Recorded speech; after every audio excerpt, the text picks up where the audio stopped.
Today we're in the village of Colston Bassett in Nottinghamshire, England, to learn more about how blue Stilton cheese is made. Today we're going to learn about its history and origin, and I will also be getting my hands dirty in the process. And then, of course, we're going to taste it.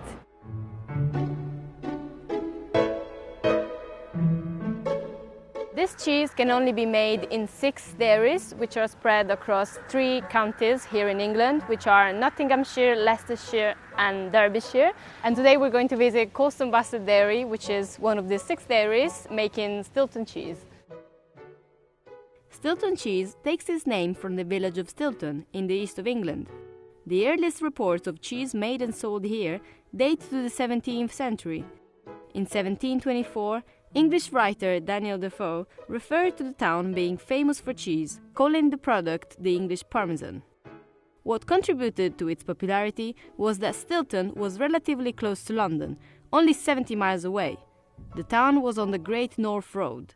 Built by the Romans, this road was the only link between London and Edinburgh before modern motorways took over.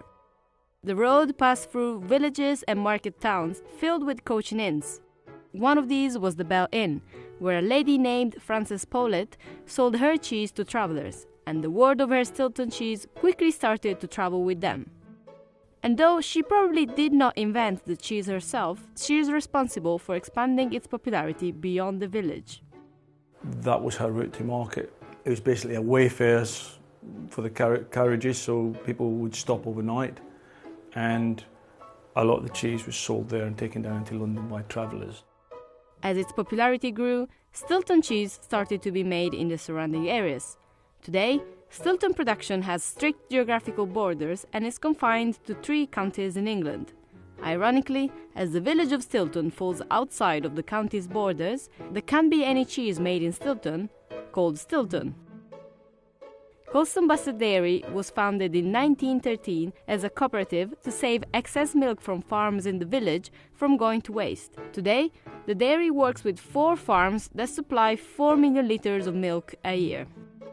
Over the last 100 and something years, they've gone from making 3 months a year, probably making 50, 60 cheese a day, to making 7 days a week. And we are doing, in peak, about 180 cheese a day.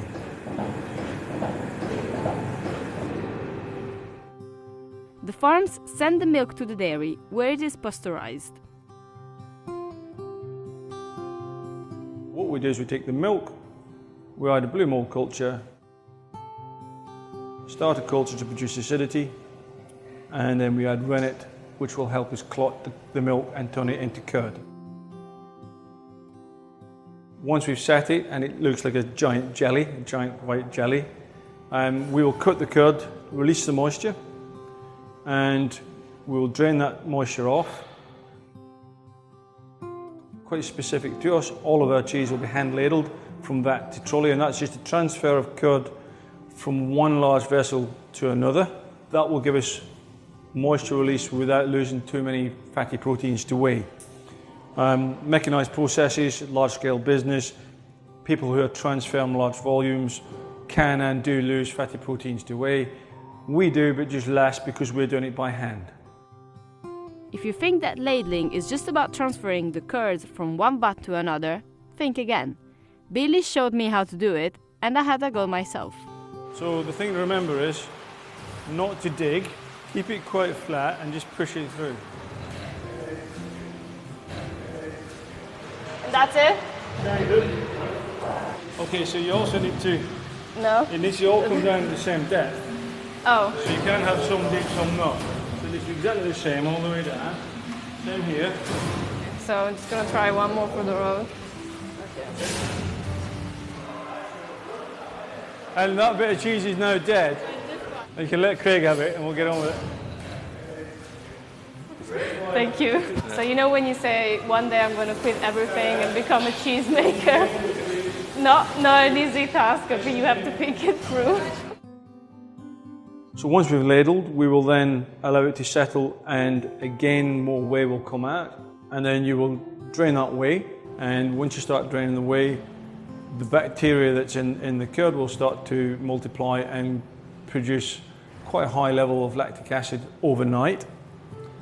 And then the next morning we'll come in, and at a specific lactic acid point, we will break the curds by milling, so it's a uniform size.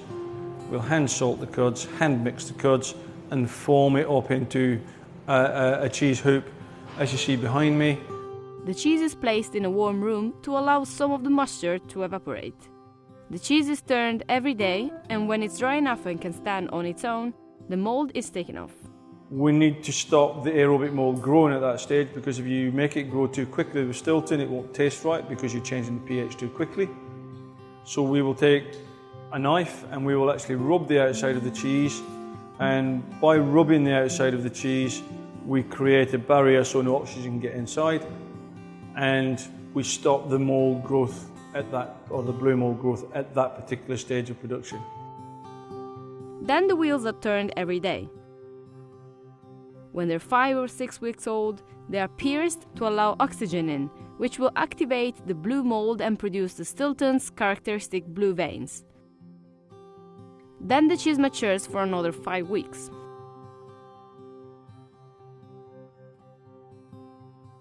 Put it on straight, and then turn it all the way around. Right, now gently bring it out. So this one is almost ready, yeah? Almost, not quite. I mean, the other end might not be quite so firm because they don't mature in uniform. So what we should see, it'll start the bloom process from the centre and work out. So we can tell, looking at that, it's not ready yet because it's not fully blued. But mind your finger when you're bringing it back out. So push it to the centre, stop, finger on. Now use your other hand. Like that? Finger on, usually your thumb. And have it up in the gap, and then pull it out gently. And then just clean it so that that's covering the hole.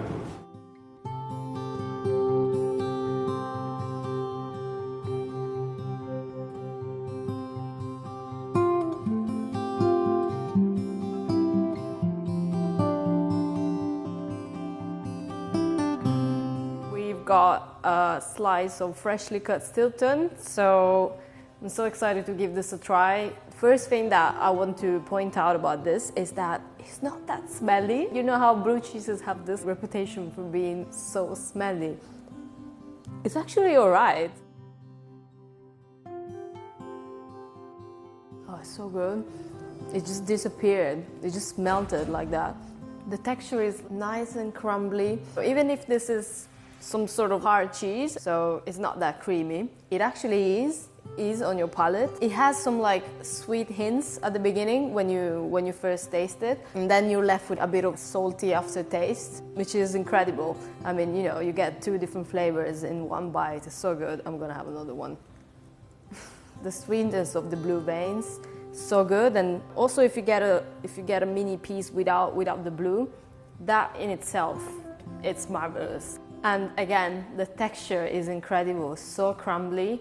And it's something that I haven't had with other blue cheeses. They are kind of gummy. This one is so nice, melts in your mouth, incredible. Stilton is a registered trademark by the Stilton Cheesemakers Association, which was founded in 1936. The trademark protects the cheese in countries including the US, Canada, and Japan. Within the EU, the cheese was also granted the protected designation of origin in 1996.